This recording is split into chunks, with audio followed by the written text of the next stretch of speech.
আজ পশ্চিমবঙ্গ দিবস, কি বলবেন? দেখুন, মোদিজি এসেছেন, এটা আমাদের পশ্চিম বাংলার যেমন একটা গর্ব, প্রত্যেকটা ভারতবাসী হিসাবে প্রত্যেকটা নাগরিকের কাছে একটা গর্ব। ওনাকে পেয়ে প্রত্যেকটা সাধারণ মানুষ আজকে আপ্লুত। এবং আজকে পশ্চিমবঙ্গ দিবস হিসাবে এই 20 তারিখ একটা ঘোষণা হলো, পশ্চিমবাংলার ইতিহাসে নতুন একটা রচনা হলো।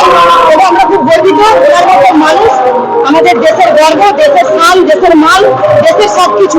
নরেন্দ্র মোদীজির মতো মানুষের সঙ্গে এসে আজকে একই মঞ্চে একই জায়গায় ওনার মতো মানুষের বক্তব্য শুনতে পেয়েছি, এটা অনেক গর্বের বিষয়।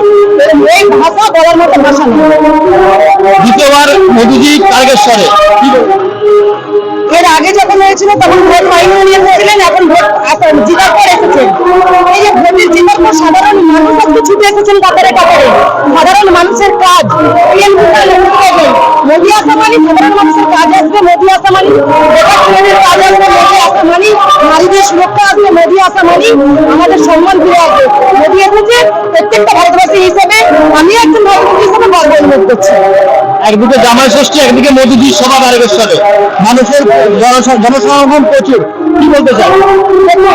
আমি ভাবছি এটা বাঙালির একটা রিচুয়াল যে জামাই ষষ্ঠী আজকে রয়েছে, তাও দেখুন হাজার হাজার মায়েরাও ছুটে এসেছেন তাদের বাড়ির সবাইকে সকাল সকাল তারা ফোঁটা দিয়ে নরেন্দ্র মোদীজিকে বরণ করে নেওয়ার জন্য হাজারো হাজার মানুষ বিভিন্ন বিধানসভা থেকে বাইরে ছুটে এসেছে। তো এই বাবা ধামে ওনার মতো একজন মানুষকে পেয়ে এই মাটিতে দাঁড়িয়ে আমরা খুব গর্ব অনুভব করছি। আগামী দিনে উনি মাঠ দর্শন করবেন, সেইভাবে গোটা পশ্চিমবাংলা এই যে রাজত্ব চলছিল, চোরেদের রাজত্ব, এই রাজত্ব কাটিয়ে নতুন একটা রাম রাজত্ব তৈরি হবে, এটা দেখার অপেক্ষায় আছে। আপনার নাম? আমার নাম বলুন দাস।